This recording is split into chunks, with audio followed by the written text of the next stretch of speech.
அஸ்ஸலாமு அலைக்கும். சூப்பரான பன்னீர் பட்டர் மசாலா எப்படி செய்யலான்னு பார்க்கலாம். அதுக்கு முதல்ல ஃப்ளேம் ஆன் பண்ணிவிட்டு ஒரு பேன் வச்சு ஆயில் ஒரு டேபிள் ஸ்பூன் சேர்த்துக்கோங்க. பட்டர் ஒரு டேபிள் ஸ்பூன் சேர்த்துக்கோங்க. சேர்த்துட்டு பட்டர் நல்லா உருகுனதுக்கப்புறமா ஸ்பைசஸ் சேர்க்கணும். ஸ்பைசஸ்னால் உங்களுக்கு தெரியும் இல்லையா, பிரியாணி ஸ்பைசஸ் தான். ஒரு பிரியாணி இலை, அப்புறம் கொஞ்சம் பட்டை, கிராம்பு, அந்த கல்பாசின்னு சொல்லுவாங்க இல்லையா, அது எல்லாத்தையும் சேர்த்து அந்த பட்டர் எண்ணெயிலேயே பொரிய விட்டுட்டு 3 மீடியம் சைஸ் வெங்காயத்தை கொஞ்சம் பெருசாக கட் பண்ணி போட்டிருக்கேன். இதை நம்ம அரைக்க தான் போகிறோம்.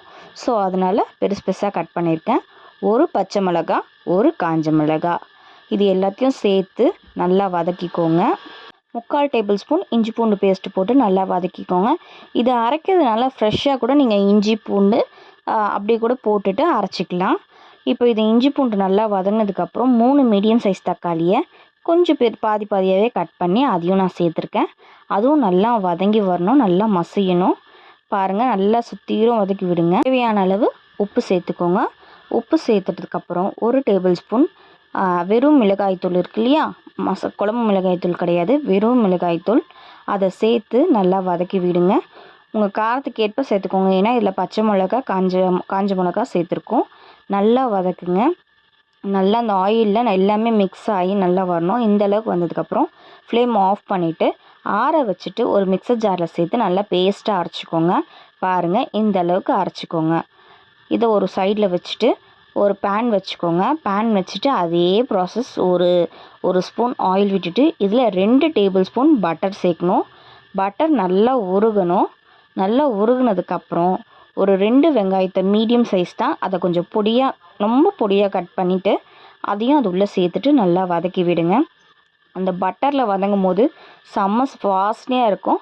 ஓரளவுக்கு வதங்கினதுக்கப்புறம் 1 டேபிள் ஸ்பூன் மிளகாய்த்தூள், 1/2 டீஸ்பூன் தனியாத்தூள், 1/2 டீஸ்பூன் கரம் மசாலா, கொஞ்சமாக உப்பு. ஏன்னா அந்த அரைச்ச மிக்ஸில் நம்ம உப்பு சேர்த்துருக்கோம். இதில் பார்த்து உப்பு சேர்த்துக்கோங்க உங்கள் தேவைக்கு ஏற்ப.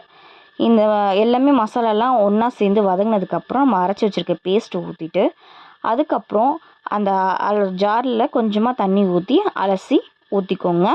ஊற்றுனதுக்கப்புறம் 3/4 டம்ளர் அளவுக்கு தண்ணி சேர்க்கணும். கிரேவி எந்த பதத்தில் வேணுமோ அந்த அளவுக்கு தண்ணி கூடவோ குறைவோ சேர்த்துக்கலாம். சேர்த்ததுக்கப்புறம் இந்த தண்ணி சேர்த்ததுக்கப்புறம் ஒரு 1/4 டீஸ்பூன் அளவுக்கு சர்க்கரை சேர்த்துக்கோங்க. சேர்த்ததுக்கப்புறம் நம்ம பன்னீர் கட் பண்ணி வச்சுருக்கோம் இல்லையா, க்யூபாக கட் பண்ணியிருக்கேன் நான். உங்களுக்கு எந்த ஷேப் விருப்பமாக இருக்கோ கட் பண்ணிக்கோங்க. பன்னீரையும் உள்ளே சேர்த்துட்டு நல்லா மிக்ஸ் பண்ணிவிட்டு ஒரு 1/4 டம்ளர் அளவுக்கு பால் சேர்த்துக்கோங்க. பால் ஒரு ரிச்சான டேஸ்ட்டு கொடுக்கும், ஹோட்டல் ஸ்டைலில் இருக்கும். இது ஒரு வாட்டியாவது பசங்களுக்கு செஞ்சு கொடுங்க, நல்லா விரும்பி சாப்பிடுவாங்க. எங்கள் வீட்டு குட்டீஸ் எல்லாம் ரொம்ப விரும்பி சாப்பிடுவாங்க. இதை ஒரு மூடி போட்டு ஒரு 20 மினிட்ஸ் வேக விடுங்க. நல்லா கொதித்த பிறகு ஓப்பன் பண்ணி பாருங்கள். 20 மினிட்ஸ் கழிச்சு ஓப்பன் பண்ணுங்கள். செம்மையாக ரெடி ஆகிருக்கும். இது 20 மினிட்ஸ்க்கு நடுவில் நீங்கள் அப்பப்போ ஓப்பன் பண்ணி கிண்டி விட்டுக்கிட்டே இருக்கணும். ஏன்னா பால் சேர்த்ததுனால அடி பிடிச்சிரும். ஸோ நம்ம கிளறி விட்டுக்கிட்டே இருக்கணும். கொஞ்சமாக ஒரு டேபிள் ஸ்பூன் அளவுக்கு கஸ்தூரி மேத்தி எடுத்திருக்கேன். அந்த கஸ்தூரி மேத்தியை க்ரஷ் பண்ணி நான் பண்ணுற மாதிரி க்ரஷ் பண்ணி தூவி விட்டுட்டு ஒரு 1/4 டீஸ்பூன் அளவுக்கு பட்டர் அதில் சேர்த்து லாஸ்ட் ஃபைனல் டச் இது தான், செம்ம டேஸ்ட்டாக இருக்கும். அதை அப்படியே அந்த பன்னீரோடு மிக்ஸ் பண்ணுங்கள். பன்னீர் ரொம்ப சாஃப்டாக இருக்கும். ட்ரை பண்ணி பாருங்கள். இது சப்பாத்தி, நான் எல்லாத்துக்கூடையுமே டேஸ்ட்டாக இருக்கும். சப்ஸ்கிரைப் பண்ணாதவங்க சப்ஸ்கிரைப் பண்ணிக்கோங்க. Tata, bye bye.